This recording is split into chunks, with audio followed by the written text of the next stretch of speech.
stand amazed in your presence. There is nothing you cannot do.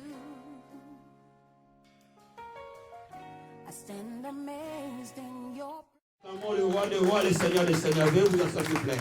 Que le Seigneur vous bénisse. Amen. Soyez bénis, bien-aimés. Alléluia. J'ai la joie de vous voir ce matin. Amen. Amen. Aujourd'hui, je vais revenir sur un message que j'ai enseigné à l'école de la prière à Casarema il n'y a pas longtemps, qui a été posté hier.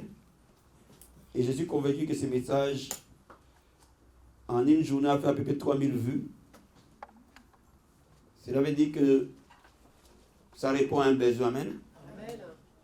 Quand nous voyons qu'un message, les gens le suivent, ça répond à un besoin. C'est pour cela que je veux revenir sur ça dans l'église et essayer de l'approfondir. Je vais juste échanger des titres, mais c'est le même message. Amen. Amen. Aujourd'hui, je vais te parler, les thèmes qu'on va utiliser, que bibliquement nous l'appelons, c'est soumettre à Dieu. Amen. Amen. C'est soumettre à Dieu. Maintenant, on va voir que c'est soumettre à Dieu est la clé pour changer n'importe quelle situation. Amen. Amen. Amen. Amen. Amen. Donc, je veux que vous me compreniez où est-ce qu'on va avant qu'on lise la parole de Dieu. Je pouvais l'intituler « La prière qui transforme toutes les circonstances ». Amen. Donc, on peut l'appeler se soumettre à Dieu, tout comme on peut l'appeler la prière qui transforme toutes les circonstances. Amen. Lèvons-nous, nous allons lire la parole du Seigneur. Dans 2 Rois chapitre 20. 2 Rois chapitre 20.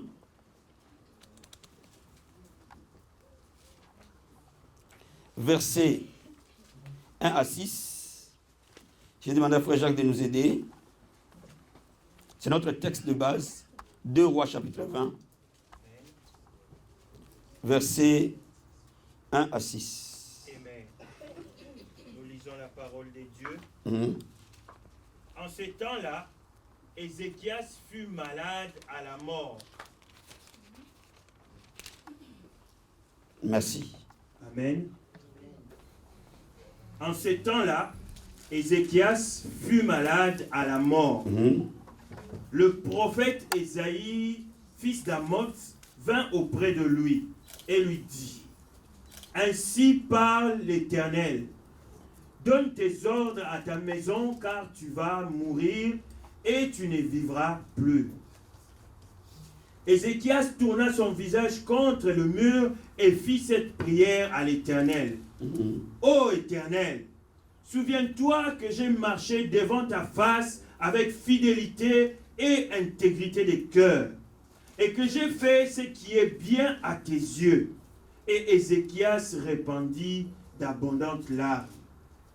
Ésaïe qui était sorti n'était pas encore dans la cour du milieu lorsque la parole de l'Éternel lui fut adressée en ces termes. Retourne et dis à Ézéchias, chef de mon peuple, ainsi parle l'Éternel, le Dieu de David ton père, j'ai entendu ta prière, j'ai vu tes larmes, voici, je te guérirai, le 3e jour, tu monteras à la maison de l'Éternel.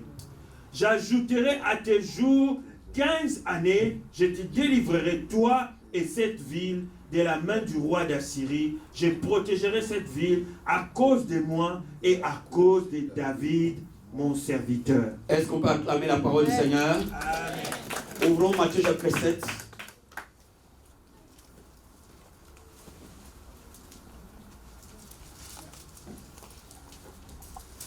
Verset 24 à 25. Matthieu 7, 24 à 25. Nous lisons la parole de Dieu. C'est pourquoi quiconque entend ces paroles que j'ai dites et les met en pratique sera semblable à un homme prudent qui a bâti sa maison sur les rocs. Amen. La pluie est tombée, les torrents sont venus, les vents ont soufflé et se sont jetés contre cette maison. Elle n'est point tombée parce qu'elle est fondée sur le roc. Amen. Amen. Amen. Est-ce qu'on peut acclamer la parole du Seigneur? Veuillez vous asseoir, s'il te plaît. Dans Matthieu chapitre 7, la Bible nous dit qu'un homme a bâti sa maison sur le roc. Et cette maison était tellement bâtie sur une fondation solide, même quand la tempête a soufflé, cette maison n'est pas tombée. Quand la Bible parle d'une maison, la Bible parle d'une vie. La Bible parle de tout ce que l'homme peut construire. Si nous bâtissons la vie abondante sur le roc, même s'il y a des épreuves, la vie abondante sera debout. Amen. Si nous bâtissons notre foyer sur le roc, même quand les épreuves arrivent, notre foyer sera debout. Si nous bâtissons notre vie sur le roc, même quand la tempête va arriver, notre maison sera debout. Donc je vais dire à quelqu'un, Dieu a déjà prévu que sur le chemin de la vie, qu'il y aura des tempêtes. Donc l'homme ne peut pas enlever les tempêtes. Beaucoup d'enfants de Dieu veulent que la tempête soit enlevée. Mais j'ai une nouvelle à t'annoncer. C'est Dieu qui a créé les tempêtes. Elles doivent être là et elles seront là. Le problème n'est pas au niveau des tempêtes. Le problème est au niveau où est-ce que nous avons bâti notre maison. Comment nous avons bâti notre maison. Et la Bible nous dit, si nous bâtissons notre vie sur le roc qui est la parole de Dieu, et si nous la mettons en pratique, peu importe ce qui arrive, nous serons vainqueurs. Donc j'ai une bonne nouvelle à t'annoncer. Ce n'est pas les épreuves qui sont plus importantes, mais la manière que tu bâtis ta vie est plus importante. Et le résultat de ta vie est fonction nécessairement de la façon que tu es en train de la construire. Et quand on veut construire une vie, il faut la construire dans la parole de Dieu. Parce que cette parole a des principes. Et quand nous mettons ces principes en marche, ces principes fonctionneront nécessairement pour nous. Et un des principes que Ézéchias a appliqué, et nous allons parcourir toute la Bible, Ézéchias n'a fait qu'appliquer un principe de Dieu lui-même. Alléluia. Et que je veux que tu comprennes et que tu appliques. La Bible nous dit que Dieu a envoyé Ésaïe aller voir Ézéchias, qui est un des rois que j'aime dans Israël. Ce roi a fait des choses, Dieu a fait des choses merveilleuses dans sa vie. Mais malheureusement, ce roi qui était intègre et qui marchait dans la crainte de Dieu est tombé malade. Donc cela revient à dire que chacun de nous, même si tu vis dans la sainteté, tu peux tomber malade, frère. Amen. La maladie, ce n'est pas un problème de péché. La maladie, ce n'est pas un problème d'incrédulité. Le problème, ce n'est pas un problème de péché. Même quand tu marches dans la sanctification, dans laquelle les problèmes peuvent arriver. Amen. Alléluia. Cet homme marchait avec Dieu. Et il est tombé malade. Et Dieu lui-même envoie Ésaïe pour aller lui dire que Ézéchias, cette fois-ci-là, tu vas mourir. Et quand Dieu a envoyé les prophètes dans l'ancien temps, c'était irrévocable. Parce qu'il venait annoncer l'ainsi dit l'Éternel. Or, la Bible dit que Dieu ne change pas. Donc, lorsqu'il établit une vérité, cette vérité doit s'accomplir. Donc, dans la vie d'Ézéchias, les choses étaient cuites. Si le diable nous attaque, Dieu peut intervenir. Amen. Mais si Dieu lui-même décide dans notre départ, qui va intervenir? Mais j'ai une bonne nouvelle à t'annoncer. Même quand Dieu pense que tout est fini, tu peux encore le toucher. Donne-moi amen. Donne-moi amen. Amen. Si tu peux encore toucher Dieu qui dit que tout est fini pour toi, à plus forte raison, tu peux influencer Dieu. Amen. Amen. Est-ce que vous me saisissez? Ézéchias, on vient l'annoncer sa mort. Pas par n'importe quelle bouche, par la bouche d'un prophète. Donc à l'époque, la parole du prophète était exactement la parole de Dieu lui-même. Dis-moi amen. Dis-moi amen. Donc, Ézéchias n'avait plus d'autre porte. Mais Ézéchias a compris que Dieu regarde dans les souvenirs. Bien-aimé, quand rien ne marche, qu'on te voit dans les souvenirs, que Dieu te voie dans les souvenirs. Alléluia. Ézéchias, cœur rempli de chagrin, il est allé devant la face de Dieu. Il a montré à Dieu comment il a marché dans l'intégrité. Pourquoi on vous dit parfois dans l'église, il faut servir? Parce que Dieu voit dans les souvenirs. Il faut que tu aies quelque chose à dire à Dieu quand les choses vont mal. Il faut que tu aies quelque chose à présenter devant le trône. Et Ézéchias a présenté ses œuvres devant Dieu. Parce que Dieu sonne le cœur et les reins. La première des choses qu'Ézéchias a montré à Dieu, ça marche dans la crainte et dans la sainteté. Bien aimé, la faiblesse de l'église aujourd'hui, c'est que l'église de Dieu, l'église des chrétiens, d'une manière générale, ce n'est pas que la vie abondante. Les chrétiens du monde entier aujourd'hui veulent les bénédictions de Dieu sans les voix de Dieu. Amen. La plus grande difficulté que les chrétiens rencontrent aujourd'hui, ils veulent que Dieu les bénisse. Ils veulent voir la gloire de Dieu, c'est très bien. Mais ils ne veulent pas chercher les chemins de Dieu. Mais la première des choses qu'Ézéchias a fait, il a voulu d'abord marcher dans les voies de Dieu. Bien, mais je suis en train de te dire quelque chose. Quand tu marches dans les voies de Dieu, Dieu te verra dans les souvenirs. Quand tu marches dans la crainte de Dieu, tu as de quoi présenter à Dieu quand les choses vont mal. Si réellement tu donnes ta dîme et qu'on t'a révoqué, tu peux présenter tes dîmes à Dieu. Dis-moi Amen. Dis-moi Amen. Dis-moi Amen. Si réellement tu marches dans la crainte de Dieu, tu as aimé ton mari, tu lui es resté fidèle, lui te répudie, tu peux présenter cela à Dieu. La Bible dit, venez, plaidons ensemble. Alléluia. Les enfants de Dieu doivent savoir, Dieu veut qu'on vienne et qu'on plaide. Et quand nous plaidons, nous devons montrer à Dieu des preuves de notre marche. Je vais dire quelque chose. Ne sous-estime pas ta marche avec Dieu. Cette marche, elle est capitale. Et c'est ce qui a sauvé Ézéchias. Laisse-moi t'expliquer. Ézéchias pouvait faire couler toutes les larmes de la terre. Mais s'il n'avait pas de quoi présenter à Dieu, rien ne se passera. Amen. On peut pleurer, mais cela ne change pas Dieu nécessairement. Dieu nous voit dans les souvenirs. Dis à ton voisin, qu'est-ce que tu fais pour Dieu? Dis-lui, qu'est-ce que tu fais pour Dieu? Je vais te dire quelque chose. Si tu veux vivre la gloire de Dieu, tu dois faire quelque chose pour lui. Tu dois donner ta vie pour lui. Amen. La Bible déclare, celui qui veut recevoir doit donner. Donc si on donne à Dieu, on reçoit de lui. Donc laisse-moi t'expliquer. Il y a une chose qui commence à changer une vie chrétienne. Lorsqu'elle n'est pas simplement une vie qui s'assoit, mais une vie qui devient active pour Jésus. Bien aimé, tu peux accumuler des années dans l'église. Combien d'âmes tu as amené à l'église?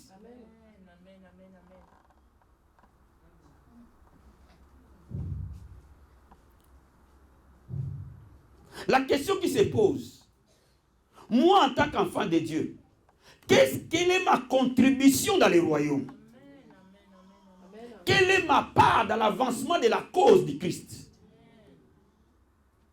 Beaucoup de gens prient, mais il y a très peu de gens qui voient les résultats. Pourquoi? Parce qu'on considère la prière comme le moyen d'accéder à la grâce. Oui, Dieu nous aime, Dieu nous bénit, Dieu nous aime et il nous bénira. Mais laisse-moi te dire, la prière ne marche pas seule. La prière marche par la foi. Et la foi, ce sont les œuvres. Dis-moi Amen. Dis-moi Amen. Lorsque tu accompagnes la prière par les œuvres, par les actes, cette prière n'est plus jamais pareille.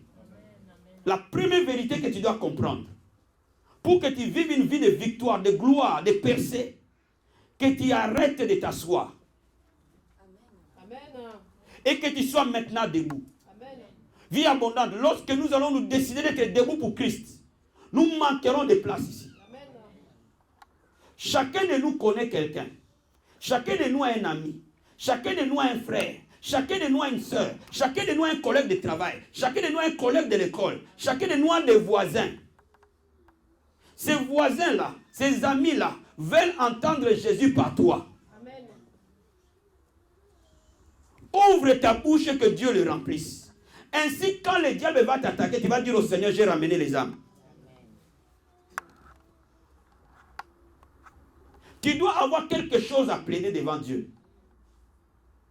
Moi, quand le diable m'attaque, je dis au Seigneur, j'ai donné toute ma jeunesse pour toi. Jusqu'à mon âge, je n'ai jamais mis les pieds dans une boîte de nuit. J'ai donné à Dieu toute ma vie. Mon ami, j'ai dit à Dieu, tu m'as pris, j'avais 6 ans. Aujourd'hui, je m'avais vieillissant. Je t'ai donné toute ma vie. Ah, interviens pour moi. Dis-moi amen. C'est plus que 15 000 mots. Dis-moi amen. Est-ce que vous comprenez ce que je viens de dire? Est-ce que tu comprends ce que je t'explique? Ça, c'est plus que les versets de la Bible que tu vas citer. Il est écrit, il est écrit, il est écrit, il est écrit, sans obéir à aucun. La parole de Dieu, vous devez la mettre en pratique. Chacun de nous doit avoir quelque chose à présenter à Dieu. Si tu es en train de me suivre, comprends aujourd'hui, tu dois avoir quelque chose à présenter à Dieu. Avant que tu plaides ta cause devant lui.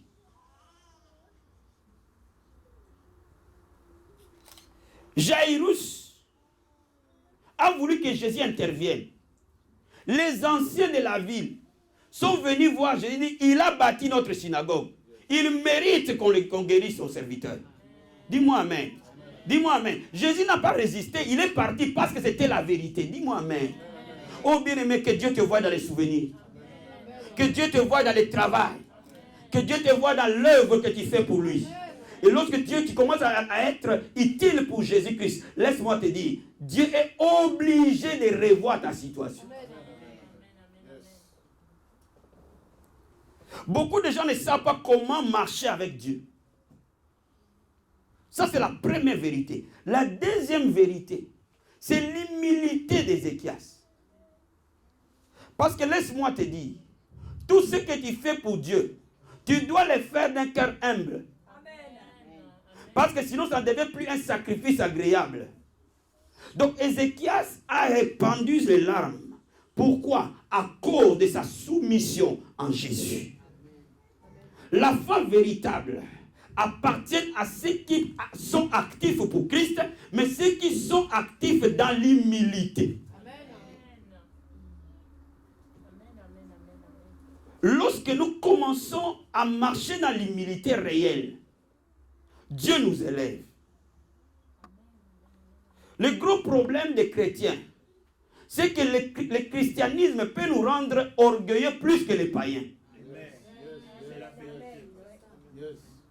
Vous savez, il y a des moments, j'ai contact avec quasiment beaucoup de pasteurs qui sont en France, qui sont ici à Paris. Je connais un peu le milieu. Mais la manière que ces hommes parlent, parfois ça me choque. Hier, une fille m'a appelé de la Côte d'Ivoire. Parce qu'elle veut être une intercesseure de l'école de la prière. Et cette sœur me parlait, elle était bénie par les messages que nous avons donnés.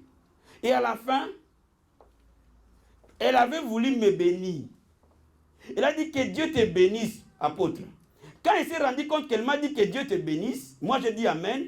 Elle a dit, je retire mes paroles. Je dis, pourquoi vous retirez vos paroles? Il dit, parce que les hommes de Dieu ne veulent pas qu'on leur dise que Dieu vous bénisse. J'ai dit, moi je ne suis pas dans vos trucs. Dis-moi Amen. Dis-moi Amen. Dis-moi Amen. Pourquoi ils ne veulent pas qu'on les bénisse? Laisse-moi t'expliquer. Dans cette église, s'il y a quelqu'un qui a besoin de la prière, c'est moi. Dans cette église, s'il y a quelqu'un qui a le plus de combats, c'est moi. Donc j'ai besoin de vos prières plus que vous l'imaginez. J'ai besoin que vous me bénissiez plus que vous l'imaginez. Donc laisse-moi t'expliquer. L'orgueil nous tue. Dis à ton voisin, sois humble. Comment ça va lui dire, sois humble? Donc dis-lui, sois humble.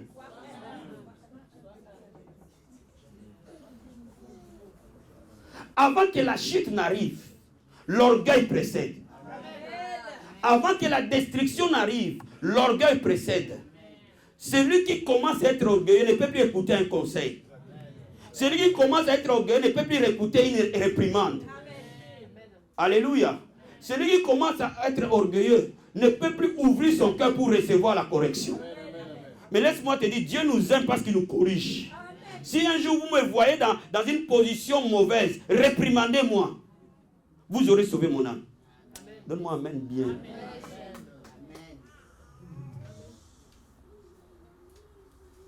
Claire? Amen. On peut avancer? Amen.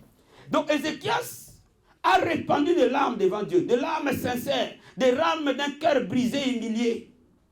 Et Dieu a dit à Isaïe, retourne chez Ézéchias. Lui qui avait décrété la mort d'Ézéchias, non seulement il a guéri Ézéchias, mais il lui a encore donné 15 années de vie. Donc laisse-moi te dire, même la situation que tu vois est finie, ce n'est pas encore fini. Cette situation que toi tu considères comme finie, Dieu peut encore la changer et la rendre belle. Dieu peut encore donner une beauté à une vie décousue. Dieu peut donner une valeur à quelque chose qui n'a aucune valeur. Il attendait sa mort prochaine, a eu 15 années de cadeaux. Léla explique que si tu connais les voies de Dieu, lorsque tu seras au fond du trou, une grâce va te faire sortir de là. Le but de ce message est comment on active une grâce supérieure. Comment on active une grâce surélevée pour sortir de chaque situation impossible à l'homme.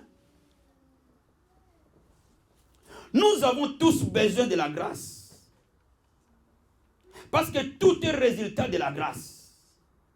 Pourquoi les gens qui aiment, qui connaissent Dieu ne peuvent pas être orgueilleux? Parce qu'ils savent qu'ils sont le résultat de la grâce.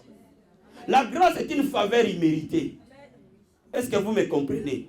La grâce est une faveur imméritée. Qui d'entre nous a déjà commandé le souffle de vie chaque matin? Qui d'entre nous a déjà payé la facture de son souffle de vie? Même les gens les plus riches, ils ne peuvent pas acheter leur vie. Donc ça veut dire que si nous vivons, c'est par grâce. Ce principe qu'Ézéchias a pratiqué, le Seigneur Jésus l'a pratiqué. Parce qu'il est notre modèle parfait. Regardons dans Philippiens chapitre 2. Philippiens chapitre 2.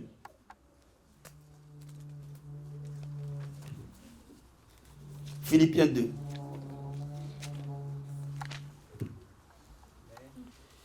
On va lire à partir du verset 6.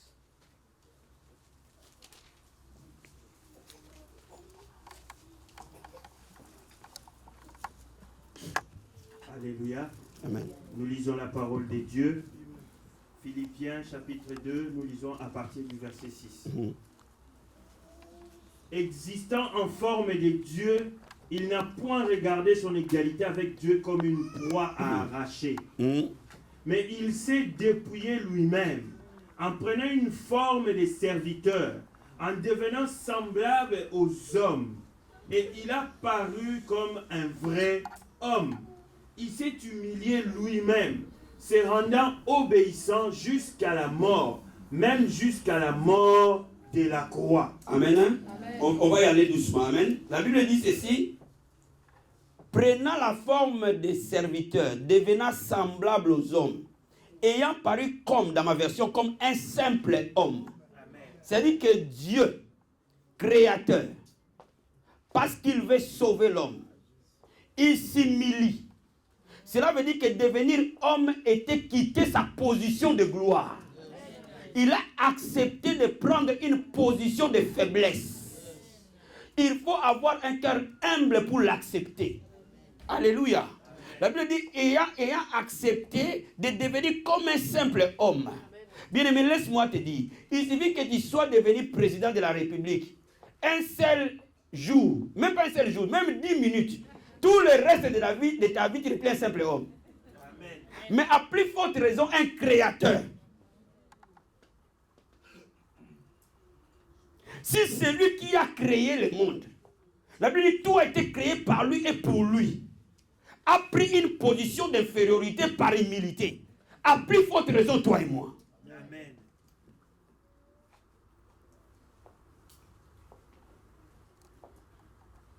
Si celui qui a la vie par lui-même peut accepter de prendre une position faible, pourquoi? Laisse-moi t'expliquer. Le fait que Jésus a porté le corps, il avait perdu une partie de sa divinité. Amen. Dis-moi amen. Amen. Le simple fait qu'il a porté un corps, il avait perdu une partie de sa divinité. À ce moment-là, il ne pouvait plus être omniprésent ni omniscient au même moment. Cela veut dire que le corps était une limitation de la divinité. Mais parce qu'il t'a aimé, il a accepté de perdre la gloire qu'il avait depuis le commencement. À cause de l'homme pour le sauver. Il faut avoir un cœur humble pour faire ça. Et la Bible dit, il a accepté en obéissant à la mort à la croix. Bien, mais la croix symbolise la honte. Il y avait des morts atroces. La Bible dit, maudit celui qui est pendu sur le poteau. Cela veut dire que les gens rebelles, les enfants rebelles, on les mettait sur le poteau. Cela veut dire qu'il était le signe de la malédiction. Cela veut dire que Jésus-Christ, il savait qu'en mourant à la croix, lui créateur, non seulement il devenait homme, mais il devenait un homme maudit. Mais parce que le Père lui a voulu ça, il a accepté. Oh bien-aimé, si tu es humble et obéissant, tu mangeras les meilleurs fruits de cette nation. Si tu es humble et obéissant, dans ta vie, il y aura bien-être et richesse. Si tu es humble et obéissant, le monde verra que tu iras toujours de gloire en gloire, d'élévation en élévation. Si tu es humble et obéissant, aucun sorcier ne peut t'affecter. Regarde maintenant ce qui est arrivé en conséquence. Amen. C'est pourquoi aussi Dieu l'a souverainement élevé et lui a donné le nom qui est au-dessus de tout nom. Amen. Afin qu'au nom de Jésus, tout genou fléchisse dans les cieux, sur la terre et sous la terre. Amen. Et que toute langue confesse que Jésus-Christ est Seigneur à la gloire de Dieu le Père. Amen. Amen. La Bible dit, quand ces deux conditions se sont remplies en Jésus, il y a eu une conséquence. Parce que Jésus a été humble, parce que Jésus a été obéissant. La Bible dit, c'est pour cela que Dieu l'a souverainement élevé. Et lui a donné un nom d'autorité. Cela veut dire que vie abondante, si nous sommes humbles et obéissants, Dieu nous élèvera dans sa souveraineté. Et il nous donnera un nom au-dessus de nos familles. Il nous donnera un nom dans cette nation. Les gens entendront parler de la vie abondante dans chaque coin de cette ville. Si nous sommes humbles et obéissants, Dieu nous sortira du lot. Je suis en train de te dire quelque chose. Il faut que tu comprennes la parole de Dieu, frère. Ce n'est pas parce que tu dis au Seigneur, élève-moi, élève-moi, élève-moi, élève-moi, élève-moi, élève-moi, qui va t'élever. Non. Ce n'est pas parce que tu dis, Seigneur, bénis-moi, bénis-moi, bénis-moi, qui va te bénir. Non, non. Dieu cherche un cœur humble, un cœur obéissant. Yes. Si tu as le cœur humble et le cœur obéissant, Dieu va t'élever nécessairement. Vous savez pourquoi beaucoup de chrétiens ne sont pas élevés? Parce que beaucoup de chrétiens ont perdu l'obéissance et l'humilité. Un membre de l'église peut même dire non à un pasteur. Lui qui est le gardien de ton âme. Vous comprenez ce que je suis en train de vous dire? Ça veut dire que lui, il rendra compte devant Dieu pour ton âme. Mais il te parle de ton bien et tu dis non. Il y a un problème.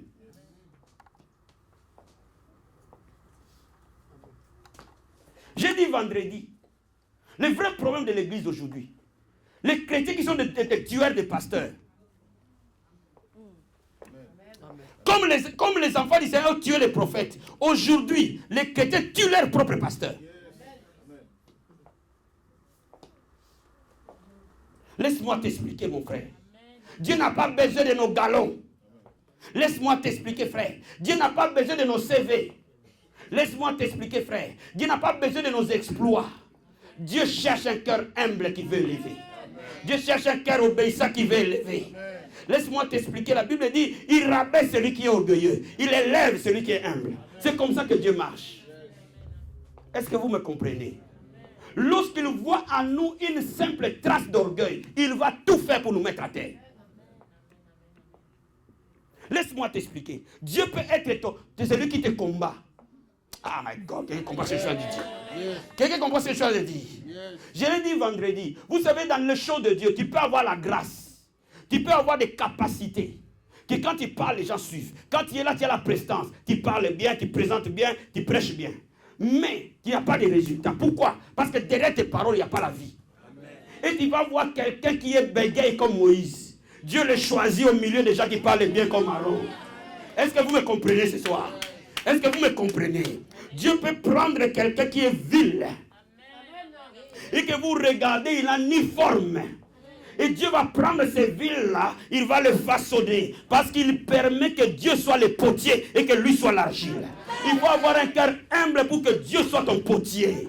Il faut avoir un cœur humble pour qu'il te façonne. Laisse-moi t'expliquer. Quand un potier est en train de façonner son argile, il taille. Et quand il est en train de tailler, ça fait mal. Parfois, il va toucher là où tu ne veux pas qu'on touche. Mais parce que c'est Dieu qui l'a dit, que ta volonté soit faite. Alléluia. Est-ce que quelqu'un peut comprendre ce matin? Quand le Seigneur Dieu est en train de tailler son fils Jésus-Christ à Gethsémane, il a dit à un moment donné, non, je ne vais pas y aller. Mais parce que son père voulait qu'il y aille, il dit, fiston, tu dois y aller. Il a dit, Père, que ta volonté soit faite. Est-ce que dans ta vie, la volonté de Dieu s'est faite? Est-ce que dans ta vie, tu laisses le Seigneur toute la place? Est-ce que dans ta vie, tu laisses au Seigneur toute la suprématie? C'est ça le problème.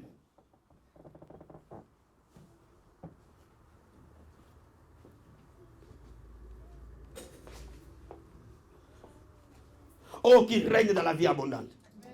Et que tout genou fléchisse. Et que lui seul soit vu. Laisse-moi, la Bible dit, quand Jésus sera élevé, il attirera. Amen. Cela veut dire que le problème, c'est qu'on lui laisse qu'il soit élevé. Et lorsqu'il est élevé, il va attirer. Laisse-moi t'expliquer, frère. Les membres de ta famille vont penser que tu es féticheur. Les gens qui vont nous voir avant la fin de cette année vont imaginer que nous avons des fétiches. Parce qu'ils pensent que c'est les fétiches qui marchent. Ils ont dans leur tête qu'une seule chose, que le diable est puissant. Mais nous devons montrer à cette génération le Dieu que nous servons. On le voit par les preuves.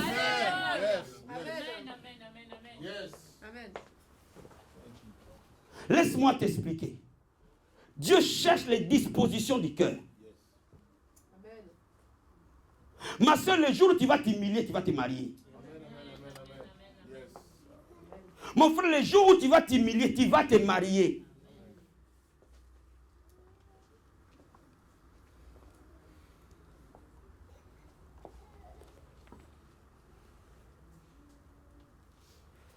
Dis à ton voisin, ton ennemi, c'est ton orgueil.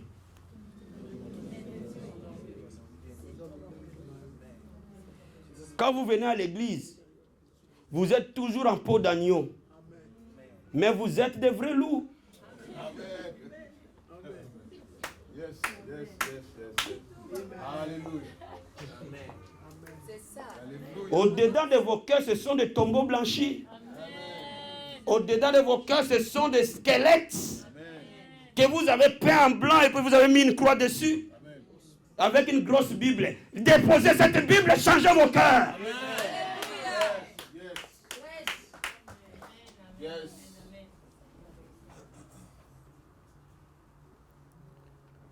J'ai décidé de dire la vérité. Amen. Je vous ai dit vendredi, moi je suis à terre. Celui qui est à terre n'a pas plus peur de tomber encore. Il est déjà tombé. Amen. Donc je n'ai pas peur de personne. Je vais vous dire ce qu'il faut. Yes. Dis amen bien. Donne-moi un amen avec souris. Amen. Avec force. Amen. By fire, by force. Vous savez pourquoi les gens pleurent? Aujourd'hui, qu'est-ce qui se passe? Je suis venu à l'église, ça fait 5 ans que je ne suis pas marié, je me bats. Ce pasteur-là n'est pas bon. Je vais trouver un autre charlatan quelque part. Là, je reste 3 ans, je n'ai pas trouvé, je me bats. J'ai fait 20 ans en train de changer église. Le problème, ce n'est pas les pasteurs. Le problème, ce n'est pas les pasteurs. Parce que même à Capernaum, Jésus n'a pas fait de miracles. Le problème, c'est les dispositions du cœur. Vous jugez des innocents pour rien. Ils n'y sont pour rien. Ma soeur, un bon chrétien, même dans une mauvaise église, Dieu va les toucher. Ça, c'est la vérité. Mais un mauvais chrétien dans une bonne église, Dieu ne le touchera pas.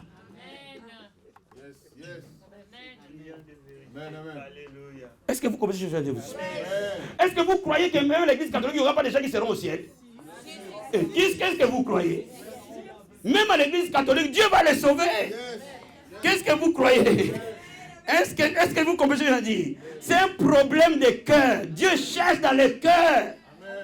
Dieu ne cherche pas dans les dénominations. Vous savez, la vie abondante, si Dieu décide que nous devenons foi triomphante, on change de nom. Mais ce n'est pas le problème de nom, c'est un problème de l'esprit.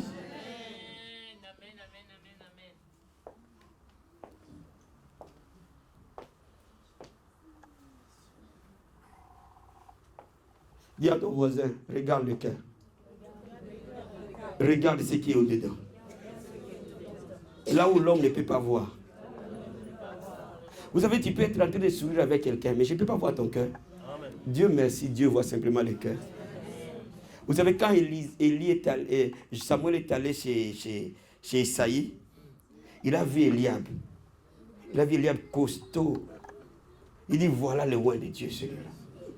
Dieu lui dit, je n'ai pas choisi Eliab. Vous les hommes, vous regardez à l'apparence. Mais moi, je vois le cœur. Ah! Quelqu'un me donne un amen.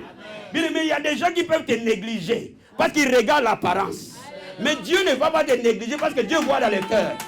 Là où les gens te trouvent inutile, Dieu voit que oui, c'est celui-là.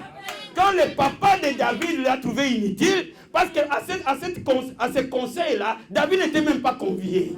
On l'a laissé avec des brebis. Et pourtant, il savait que le prophète devait oindre un roi. C'est-à-dire que dans la tête d'Isaïe, David ne comptait pas. Il comptait sur le costaud qu'il avait, les Eliab et les autres. Mais Dieu comptait sur le plus petit. Laisse-moi te dire, parmi les rois d'Israël, David n'était pas un géant. Il était un petit. Mais il était habile. Parce qu'il avait développé les qualités du cœur. Laisse-moi t'expliquer, toute montagne obéit aux qualités du cœur.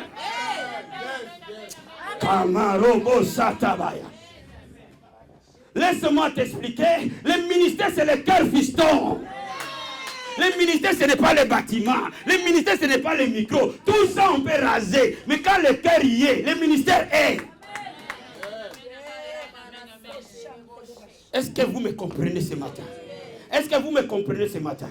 Laisse-moi t'expliquer. Quand tu commences à être obéissant, quand Dieu te réprimande, tu n'as pas besoin de faire des débats. Amen, amen. Yes, yes. Vous savez, oh my God, le prototype déjà que Dieu a utilisé. Regarde David, il tombe dans les péchés. Crois-moi, un autre roi, s'il avait osé faire ça, ces jours-là, c'était la mort. Non seulement il prend la femme d'autrui, il exerce son influence pour prendre la femme de quelqu'un d'autre. Mais il ne se limite pas à là, il tue la personne. Il a fait couler le sang. Mais Dieu voit le cœur. Dans la faiblesse de David, Dieu voyait le cœur de David.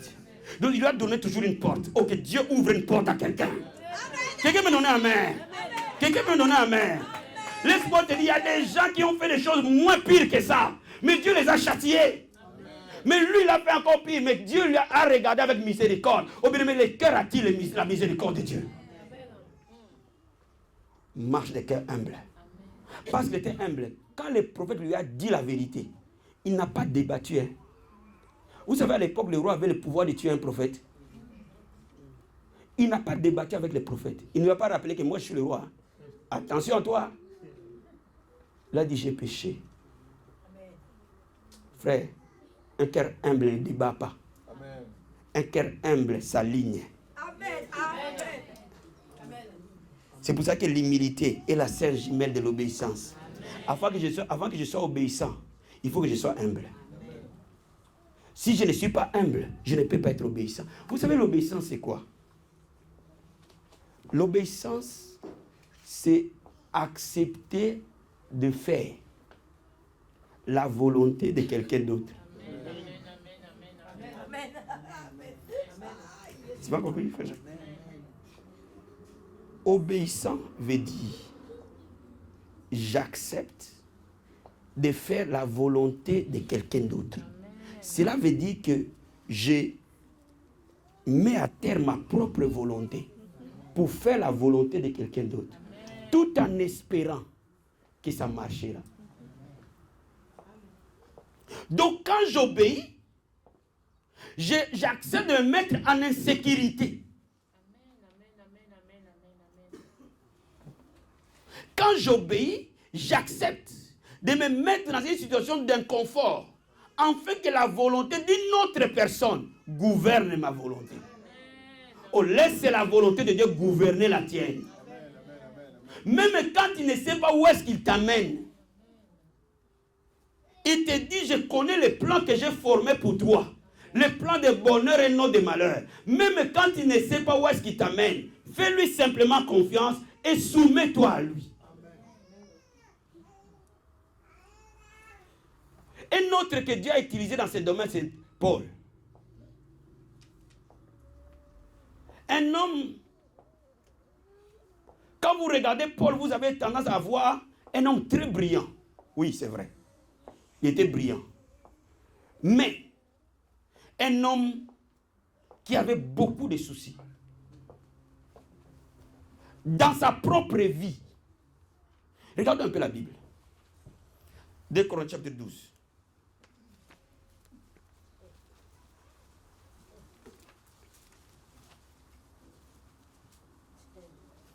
Quelqu'un doit être béni ce matin. 2 Corinthiens chapitre 12.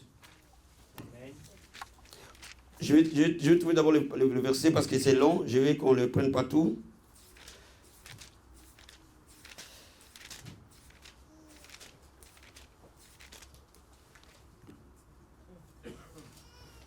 À partir du verset 6. Et descend jusqu'au verset 12. Jusqu'au verset 10. Amen. Nous lisons la parole de Dieu. Si je voulais 2 Corinthiens 12. Amen. 2 Corinthiens et tu vas prendre le verset 12 aussi. 2 Corinthiens 12, 6 à 10 et 12. Amen. Amen. Si je voulais me glorifier, je ne serais pas un insensé, car je dirais la vérité. Mais je m'en abstiens, afin que personne n'ait à mon sujet une opinion supérieure à ce qu'il voit en moi ou à ce qu'il entend de moi. Amen. Et pour que je ne sois pas enflé d'orgueil à cause de l'excellence de ces révélations, il m'a été mis une écharde dans la chair, un ange de Satan pour me souffleter et m'empêcher de m'enorgueillir. 3 fois j'ai prié le Seigneur de l'éloigner de moi, et il m'a dit, ma grâce te suffit, car ma puissance s'accomplit dans la faiblesse. Je me glorifierai donc bien plus volontiers de mes faiblesses, afin que la puissance de Christ repose sur moi. C'est pourquoi je me plais dans les faiblesses, dans les outrages, dans les calamités, dans les persécutions, dans les détresses pour Christ, car quand je suis faible, c'est alors que je suis fort. Est-ce qu'on va acclamer la parole du Seigneur? Verset 12. Les preuves de mon apostolat ont éclaté au milieu de vous par une patience à toute épreuve, par des signes, des prodiges et des miracles. Amen. Hein? Amen. La Bible dit Dieu faisait des miracles extraordinaires par les mains de Paul. Au point que Paul n'avait pas besoin de se déplacer pour prier pour toi. Les mouchoirs qui avaient touché le corps de Paul. La Bible n'a pas dit les mouchoirs pour lesquels Paul a prié. Les mouchoirs, il faut que vous compreniez ces choses. Écoutez-moi attentivement. Dieu utilisait tellement puissamment Paul que il suffisait qu'on amène un mouchoir. Cela veut dire qu'ici il y a un malade à Lyon. Paul n'a pas besoin d'aller à Lyon. Quelqu'un prend un mouchoir. Il met juste sur la main que Paul a en train de tenir le micro. Il fait simplement ça. Il amène ses mouchoirs. Il applique sur le malade. Il est guéri. S'il est un démoniaque, il part. Amen. Il dit, mon apostolat a été prouvé. Amen. Les preuves de mon apostolat sont là par des signes et des preuves. Cela veut dire que Dieu l'a élevé, que même ses pires ennemis ne pouvaient pas nier le ministère de Paul. Bien aimé, je dis à quelqu'un, tes pires ennemis ne peuvent pas nier ce que Dieu va faire là. Même les plus grands ennemis de ta vie ne peuvent pas nier. Même s'ils ne nous acceptent pas en tant que personne, mais ils vont accepter par le preuve. Est-ce que vous comprenez ce que je dis? Est-ce que vous comprenez ce que je dis? Cela veut dire que les preuves de l'œuvre de Dieu dans la vie de Paul étaient évidentes. que Dieu amène des preuves dans ta vie. Mais, quand on regarde cette personne, il dit on lui a mis une écharde. Un ange de Satan.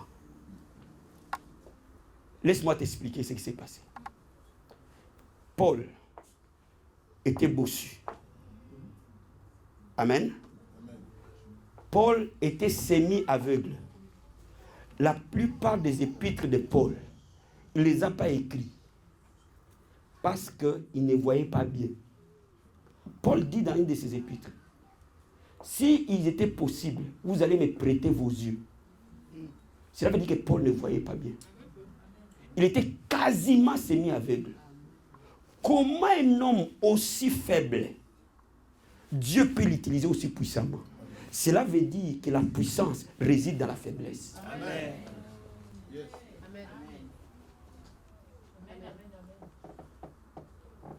Paul, Dieu a permis que Paul soit opprimé dans sa chair pour que Paul ne s'enorgueillisse pas. Bien aimé, les épreuves de ta vie sont justement ta force. Lorsque tu les comprends. Parce que Dieu te prépare à quelque chose demain. Il est en train de te préparer à quelque chose de glorieux. Et aujourd'hui, Dieu a toujours marché comme ça. Parce qu'il ne peut pas bénir quelqu'un à qui il trouve une trace d'orgueil. Il ne peut pas. Il ne peut en aucun cas. Même s'il t'aime, mais Dieu obéit à ses propres principes. Parce qu'il aimait Paul, il voulait l'utiliser. Et parce qu'il savait que Paul avait accédé à certaines dimensions élevées, que l'orgueil allait les rattraper, il a permis au diable de les frapper.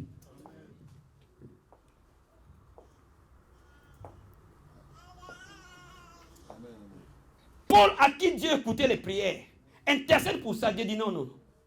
Paul, oublie. Il faut que tu sois comme ça. Ah, my God. Vous savez, il y a des choses pour lesquelles, dans ma foi chrétienne, j'ai pleuré pour, jusqu'à ce que la révélation est arrivée. J'ai compris que j'ai besoin de cette écharde, fiston. Dans la vie, il faut que tu aies l'écharde. Tout ce que Dieu utilise, si tu les vois bien, ils ont une écharde. Ah my God. Est-ce que vous comprenez ce que je vous explique? Est-ce que vous comprenez ce que je vous explique? Le secret de ma vie, de mon ministère, est dans l'écharde. Le jour où Dieu enlève cette écharde, c'est ce jour-là que l'onction que Dieu m'a donnée partira.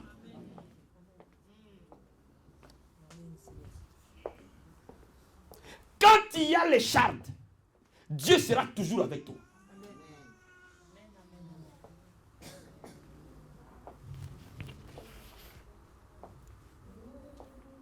Frère fidèle,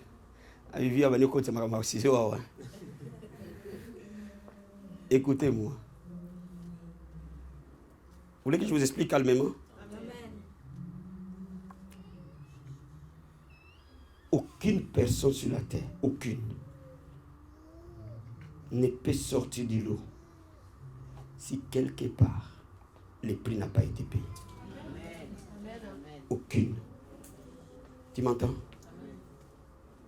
Le diable ne peut pas te donner la richesse s'il n'a pas pris quelque chose chez toi. Parce que le diable est copie. Mais laisse-moi t'expliquer. Il y a le sang générique que Jésus a donné pour tout le monde. Je l'appelle le sang de Jésus générique. Mais il y a en nous, après ce prix-là, chacun de nous a un prix. Amen, amen, amen, amen. Et quand il y a ce prix-là en toi, mon ami, les gens seront étonnés. Amen, amen, Le problème pour toi, tu ne comprends pas que c'est dans ta faiblesse que Dieu est.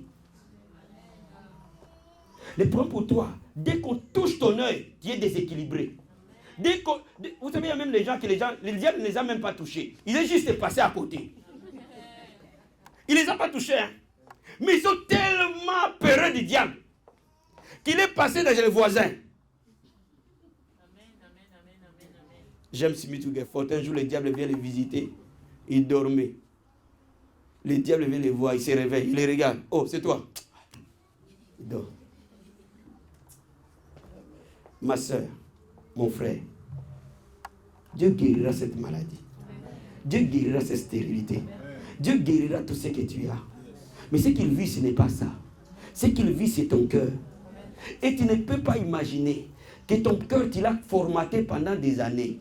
Tu as mis des immondices là-dedans, année après année, par des mauvaises pensées, par des mauvais environnements, par des mauvaises personnes. Ils t'ont fait comprendre des faussetés. Ils t'ont fait comprendre que tu étais une belle femme. Tu n'as pas besoin d'un homme, tu ne peux pas t'humilier. Ils t'ont dit ça. Ils t'ont rabâché les mêmes choses. Jusqu'à tu as une grosse tête. Tu penses que moi j'ai des formes, moi je suis belle. Laisse-moi t'expliquer. Ce sont des forteresses que le diable exploite. Il y a des gens que Dieu t'a envoyés sur ton chemin. Il t'a envoyé. Et tu avais l'estime de toi-même. Et moi, une belle femme comme ça. Ce mec-là, non. Il est petit, il est court. Sans papier en plus. Non, non. Ton esprit ne pouvait pas s'ouvrir. Parce qu'on t'a rabâché les mêmes choses. Ils t'ont formaté négativement. Laisse-moi t'expliquer. Dieu veut casser ça pour te remettre dans le bon ordre. En fait, vous commencez à marcher ensemble. Est-ce que vous me comprenez? Le problème des chrétiens, ce n'est pas le problème de marque d'onction. Le problème des chrétiens, ce n'est pas le problème de marque de la parole. Parfois, Dieu peut te donner un bébé aujourd'hui même. Mais il veut changer un cœur nécessairement.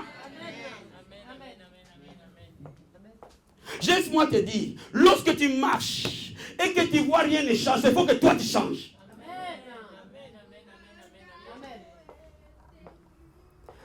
Je vais t'expliquer une chose. Toutes les fois que j'ai été,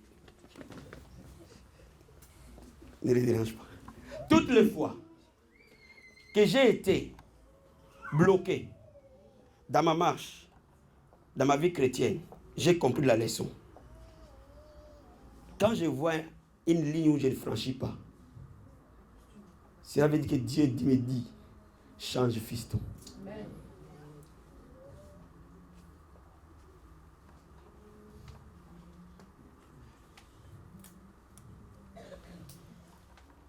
Quand je trouve une ligne que je ne franchis pas, Dieu me dit par là, toi change. Amen. Il y a des femmes, ils prient, donne-moi un mari. Donne-moi un mari. Mais Dieu sait pertinemment qu'il ne peut même pas rester 2 semaines chez les maris. Dieu le sait.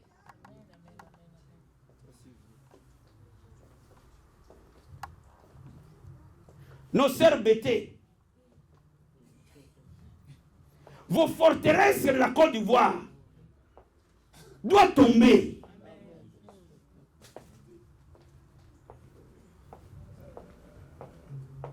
Les femmes ivoiriennes sont très autoritaires. Je suis désolé, hein? Moi je dis la vérité. Je ne m'attaque à personne. Hein? Comprenez-moi. Hein? L'évangile, c'est l'évangile. Ah, comprenez-moi. Vous aimez Dieu. Vous aimez le Seigneur. C'est un pays béni. Mais ce pays a un problème. Les gens sont très rebelles en Côte d'Ivoire. Regardez bien votre pays, vous allez voir. C'est un démon qui règne dans les pays. Et vous devez vous défaire de cette forteresse. L'amour que les Ivoiriens ont de Jésus-Christ, je suis convaincu que ce sera un des grands pays qui va amener l'évangile dans le monde. Mais, ils sont difficilement conductibles.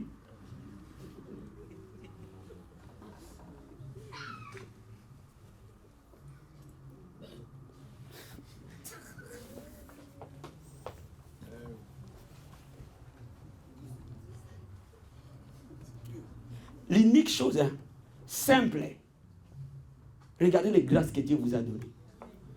Regardez comment Dieu bénit votre pays. Mais quelque chose de simple, de très simple, vous tient en captivité.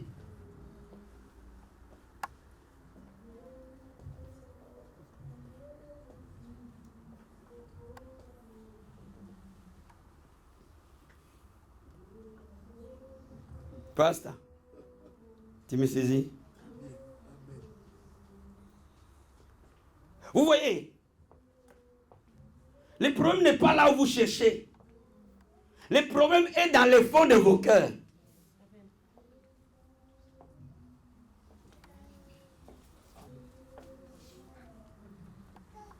Les frères congolais,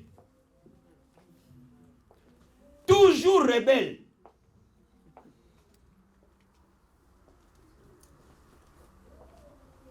est très hypocrite.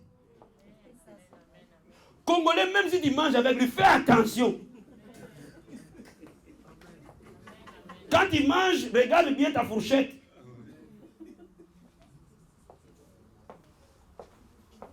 Mais qu'est-ce qui arrive?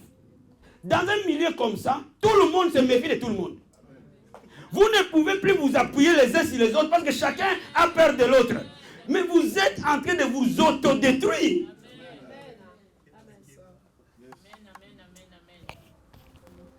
Congolais, vous savez, les Congolais, quand ils te flattent, tu as l'impression qu'ils t'aiment. Oumela, Oumela.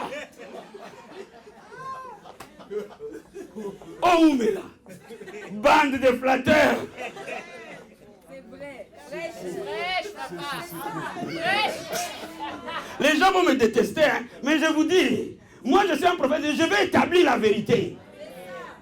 Méfie-toi aux gens qui te disent Oumela. Ce sont des escrocs. Ils n'ont jamais pensé dans leur cœur que Oumela. Vous comprenez que Oumela, c'est que tu ne diras jamais. Que tu demeures. Seul Dieu demeure. Vous voyez les escrocs, les flatteurs. Mais vous savez, quand ils commencent à te détester, même si tu fais du bien, jamais ils vont voir ton bien. Ils vont commencer à te dire, oh yébélaka, yébéla.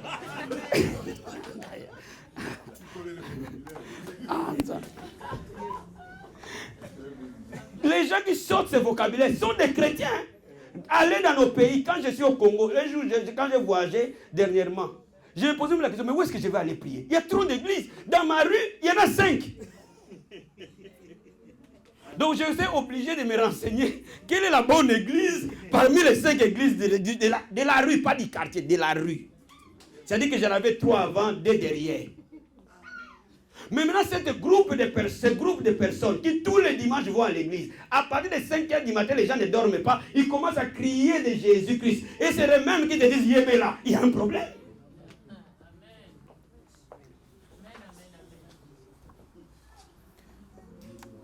J'ai pris 2 exemples simples hein, pour vous donner juste l'image.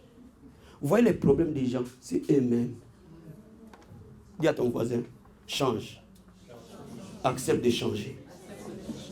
Quand tu es un enfant de Dieu, il y a des vocabulaires. Même si tu es en colère, tu ne peux pas les sortir. Quand tu es réellement converti, il y a des choses que tu ne peux pas faire. Quand tu es réellement converti, il y a des attitudes que tu ne peux pas prendre. C'est comme ça, c'est par leurs fruits que vous les reconnaîtrez. Ce n'est pas par vos discours que le monde va vous reconnaître. Jésus n'a pas dit par les discours. Jésus a dit par vos fruits, on va vous reconnaître.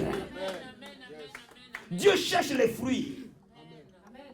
Et ce sont les mauvais fruits qui bloquent nos bénédictions, pas nos prières. Dieu entend nos prières, frère.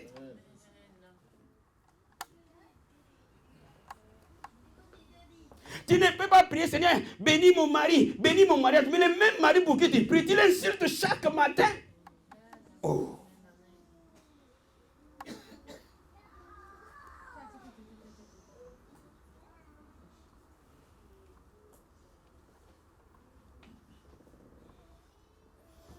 Après, quand les pauvres vont arriver, vous allez chercher qui est les sorciers.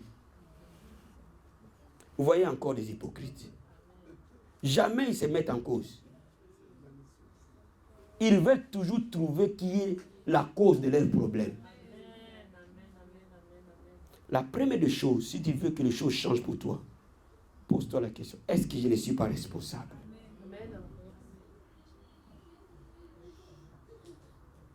Je vais t'amener à vivre la gloire de Dieu, frère. Je conclue par un petit témoignage.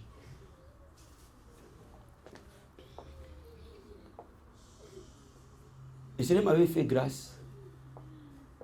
J'avais fait des études très brillantes. Très, très brillantes.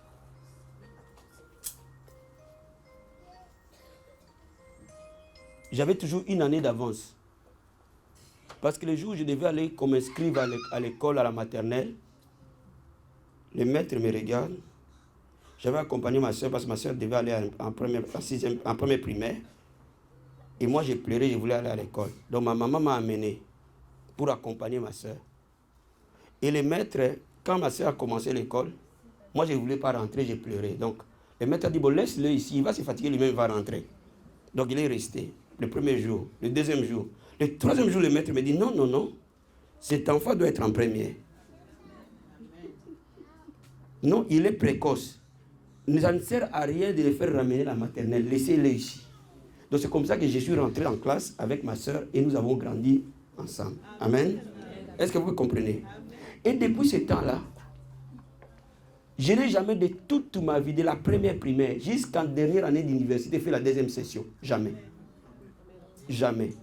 Et les plus bas notes que j'ai eues, je l'ai eu en première licence, 65%. Les plus petits de toute ma carrière. Je me rappelle, quand je suis arrivé en dernière année, je devais voyager, j'ai fait 4 mois. Pendant que les gens ont commencé les cours, moi j'étais en train de chercher le voyage. À la dernière minute, je me rappelle que les cours ont commencé et les voyages ne viennent pas. Donc je vais rejoindre les autres 4 mois plus tard.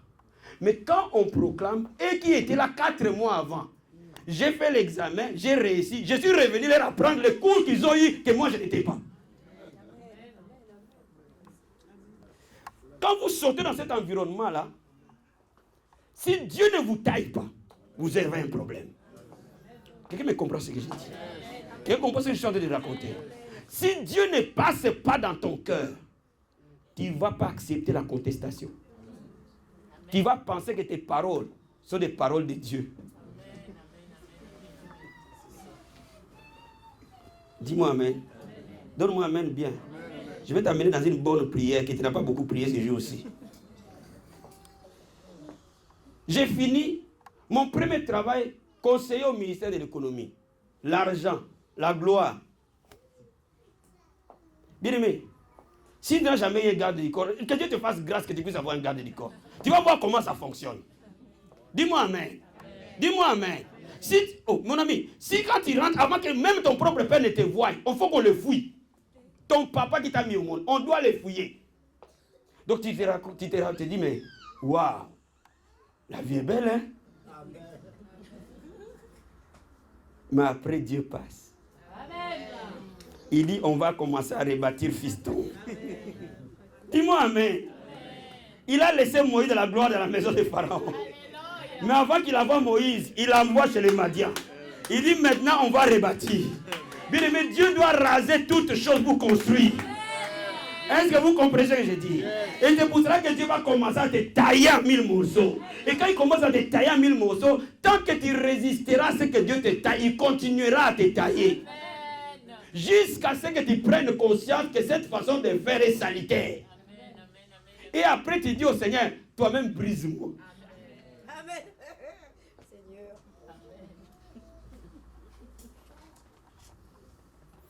Dis à ton voisin, demande à Dieu que Dieu te brise. Dis-lui, demande à Dieu de me briser. Demande à Dieu de te briser.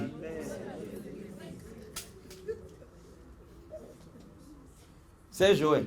Demande à Dieu de te briser, ma chérie. Frère Jacques, demande à Dieu de te briser. Et quand vous allez commencer à laisser Dieu vous briser, votre souffrance va s'atténuer. Lui-même, il sera où touché. Lui-même sera où taillé. Lui-même sera où transformé. Et à ce moment-là, tu deviens malléable pour Jésus. Et quand tu deviens malléable pour lui, il veut faire de toi tout ce qu'il veut. Et à ce moment-là, des petites prières produisent des grands résultats. Lève-toi, je vais prier pour toi. Quelqu'un béni ce matin? Quelqu'un béni ce matin?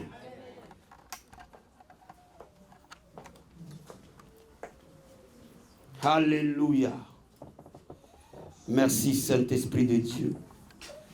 Ce matin, je ne veux pas qu'on demande mariage, enfant, bébé, tout ça. Dieu va nous les donner. Dieu nous aime, frère. Il va te les donner. Amen. La Bible dit qu'il nous donne au-delà de ce que nous demandons ou pensons. Même ce que tu n'as pas pensé, Dieu te le donnera. Amen. Mais laisse ce que Dieu cherche. Des cœurs qui sont soumis à lui. Ce que Dieu cherche. Des hommes et des femmes humbles. Des hommes et des femmes qui se sont décidés de s'humilier à la croix. Des hommes et des femmes qui sont venus par eux-mêmes se mettre au pied de la croix. Afin que le Seigneur le façonne à son image. Alléluia, merci Seigneur. Élève la voix vers le Seigneur. Et dis-lui merci pour cette parole. Je vais entendre quelqu'un dire au Seigneur merci. Je vais entendre quelqu'un dire au Seigneur merci. Parce que ta parole est une lampe à mes pieds. Elle est une lumière sur mon sentier. Dis au Seigneur merci. Parce que mon âme a besoin d'être taillée. Mon âme a besoin d'être façonnée. Seigneur merci. Merci parce que ce n'est pas à l'homme de conduire ses propres pas. Mais c'est toi qui conduis l'homme sur le chemin de sa destinée. Ce n'est pas à moi d'aller vers ma destinée. Mais c'est toi qui me conduis vers le chemin de ma destinée. Élève la voix vers le Seigneur. Et dis-lui merci. Alléluia. Élève la voix vers le Seigneur. Dis-lui un grand merci. Dis-lui un grand merci, Seigneur. Oh, merci, Seigneur, pour ta parole, Père. Merci, Seigneur, pour ta parole, Adonai. Merci, Seigneur, pour ta parole, oh Père. Merci, Seigneur, pour ta parole, Jésus. Mon âme te bénit, mon âme t'adore, Seigneur. Mon âme t'élève, mon âme t'exalte, Seigneur. L'homme ne vit pas du pain, mais il vit de toute parole qui sort de ta bouche, Seigneur. Seigneur, tu nous as créés pour être soumis à toi. Tu nous as créés pour être obéissants, Seigneur. Tu nous as créés pour être humbles, oh Dieu de gloire. Merci, Seigneur, pour le cœur humble que tu nous donnes, Père. Merci, Seigneur, pour le cœur obéissant que tu nous donnes, Seigneur. Merci, Seigneur, pour le cœur humble que tu nous donnes, oh Dieu. Merci, Seigneur. Merci, Jésus. Merci, mon roi. Merci pour ta parole, Père. Merci pour ton esprit, Seigneur. Merci, Jésus de Nazareth. Merci, Seigneur. Merci pour ta sainte et glorieuse présence. Merci pour ta parole, oh Dieu de gloire. Il me dit, oh Seigneur, change mon âme, change mon cœur. Brise tout ce qui s'oppose à toi. Brise tout ce qui résiste à ta volonté. Brise dans ma personnalité ce que tu n'aimes pas. Brise dans mon cœur ce que tu n'obéis pas. Brise tout ce qui s'oppose à toi, Seigneur. Brise tout ce qui ne veut pas faire ta volonté dans mon âme. Brise ça au nom de Jésus. Bien, me prie. Prie, prie, prie, prie. Seigneur, taille dans mon cœur, taille dans mon âme, taille dans mes pensées, taille dans mon esprit, taille dans mon intelligence, taille dans mon passé, taille dans mon parcours. Dans le nom de Jésus, dans le nom de Jésus, dans le nom de Jésus. Père, taille tout ce qui s'oppose à toi, Père. Taille au-dedans de nous, Seigneur. Taille dans mon cœur, Papa. Taille dans mon âme, Seigneur. Tout ce qui s'oppose à toi, tout ce qui ne veut pas faire ta volonté, tout ce qui ne s'oppose à ta seigneurie, tout ce qui s'oppose à ta dignité. Seigneur, change mon âme, change mon cœur, change-moi, Seigneur. Dis au Seigneur, fais-moi ce que toi tu veux. Que ce ne soit pas moi qui vis, mais Christ qui vit en moi. Alléluia. Élève la voix vers le Seigneur. Oh, je vais vivre pour faire ta volonté, Jésus. Je vais vivre pour faire ta volonté, Seigneur.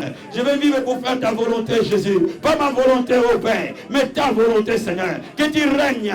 Que ton règne vienne dans ma vie ce matin. Dis au Seigneur que ton règne vienne dans ma vie. Dans tout ce que je vais faire. Que ce soit toi qui règnes. Règne dans mes pensées. Règne dans ma volonté. Règne dans mon âme. Règne dans mes projets, règne dans mes finances, règne dans la vie de ma femme, règne dans la vie de mon mari, règne dans la vie de mes enfants, règne dans mon appel, règne dans mon ministère, que Jésus tu règnes à jamais, règne de la vie abondante. Et ma korobo santa ya mama, je veux que tu dises au Seigneur de régner dans la vie abondante ce matin, que lui seul règne dans la vie abondante, que lui seul règne ce matin, que lui seul règne au nom de Jésus, que lui seul règne au milieu de nous, Seigneur, que toi seul tu règnes, que ton règne vienne au Père, que ton règne vienne, Seigneur. Que ton règne vienne, Adonai. Que ton règne vienne, Jésus. Que ton règne vienne dans nos vies, Seigneur. Que ton règne vienne dans la vie abondante. Dans la vie de chacun de nous. Alléluia. Oh, merci, Seigneur. Merci, Jésus. Je veux que tu tiennes la main de la personne qui est à côté de toi. À ta gauche et à ta droite. Alléluia. Merci, Seigneur Jésus de Nazareth. Alléluia. Merci, Seigneur. Merci. Merci, Seigneur. Ceux qui sont dans cette rang, tenez-vous les mains. Alléluia. Merci, Jésus. Merci, Seigneur. Gloire à toi, Père. Mon fils, tu peux arrêter.